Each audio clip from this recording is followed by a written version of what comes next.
ఆ జిల్లాలో పోలీసుల బదిలీల వ్యవహారం విమర్శలకు తావిస్తోంది. ముందుగా ట్రాన్స్ఫర్ చేయమని డిమాండ్ చేసిన ఎమ్మెల్యేలు ఇప్పుడు అదేంటని అధికారుల్ని ప్రశ్నిస్తున్నారు. కొన్ని పోలీస్ స్టేషన్లలో సిబ్బంది మొత్తాన్ని ట్రాన్స్ఫర్ చేయడం కొత్త సమస్యల్ని తెచ్చిపెడుతోంది. ఇంతకీ ఏ జిల్లాలో ఈ పరిస్థితి ఉంది? శాసనసభ్యులు ఏమంటున్నారు? బదిలీ అయిన పోలీసుల వాదనలేంటి? Let's watch the story.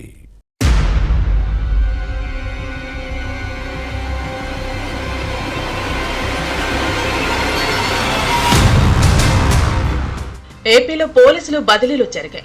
YCP పాలనలో భ్రష్టు పట్టుకుపోయిన ఈ వ్యవస్థను ప్రక్షాళన చేయడానికి 10 నెలలు పట్టింది.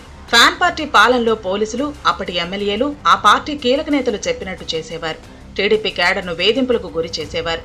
కూటమి ప్రభుత్వం అధికారంలోకి వచ్చిన తర్వాత కూడా వీరి వైఖరిలో మార్పు లేదు. సమాచారాన్ని వైసీపీకి ముందుగానే లీక్ చేసేవారు. ముఖ్యమంత్రి చంద్రబాబు నాయుడు సొంతూరు చిత్తూరు జిల్లాలో పోలీసు యంత్రాంగం రూటే సపరేటు అన్నట్టుగా వ్యవహారం సాగింది. వైసీపీ వీరభక్త పోలీసులను కంట్రోల్లో పెట్టడంలో జిల్లా యంత్రాంగం విఫలమైందన్న విమర్శలు వచ్చాయి.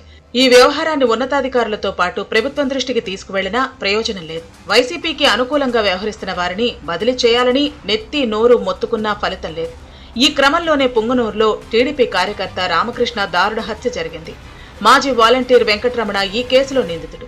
బాధిత కుటుంబాన్ని పరామర్శించిన పలమనేరు టీడీపీ ఎమ్మెల్యే అమర్నాథ్ రెడ్డి పోలీసుల తీరుపై మండిపడ్డారు. బదిలీ చేయమని చెప్పినా ఎస్పీ పట్టించుకోలేదన్న శాసనసభ్యుడి విమర్శలతో టీడీపీ క్యాడర్ అసహనం వీడియో వైరల్ అయింది. ఆ తర్వాత పోలీసు అధికారులు స్పందించి ఏకంగా 264 మంది పోలీసులను బదిలీ చేయటం చేతులు కాలేక ఆకులు పట్టుకున్న చందంగా ఉందన్న కామెంట్స్ వస్తున్నాయి.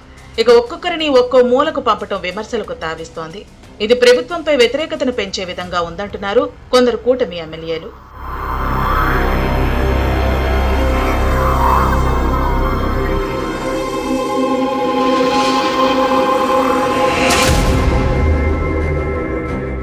మరోవైపు బదిలీలపై పోలీస్ వర్గాల్లో తీవ్ర అసంతృప్తి నెలకొంది.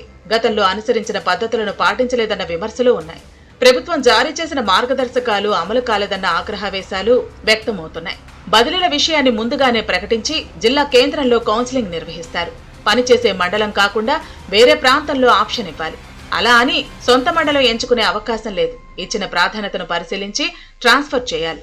కానీ ఇవేవీ పట్టించుకోలేదు. దూర ప్రాంతాలకు పంపారు. 10వ తరగతి పరీక్షలు జరుగుతున్న క్రమంలో పిల్లలకు సూచనలు, సలహాలు ఇచ్చే సమయం లేకుండా పోయిందన్న ఆవేదన వ్యక్తమవుతోంది.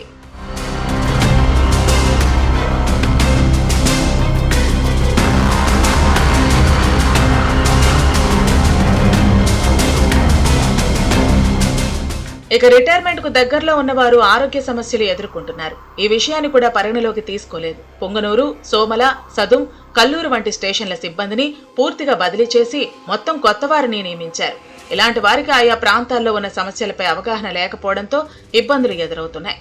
సగం మందిని ట్రాన్స్ఫర్ చేస్తే ఈ సమస్య ఉండేది కాదు. పనిచేసిన మండలంలోనే వేరే పోలీస్ స్టేషన్ కు పంపితే వైసీపీ ఇన్ఫార్మర్లుగా ఉంటారనే ఉద్దేశంతో బదిలీ చేయమని కోరాం మినహా ఇలా విసిరేస్తారని అనుకోలేదన్న ఆవేదన ఎమ్మెల్యేల్లో కనిపిస్తోంది. మొత్తం పోలీస్ కానిస్టేబుల్స్ ప్రక్షాళనతో ఎలాంటి మార్పులు వస్తాయో చూడాలి.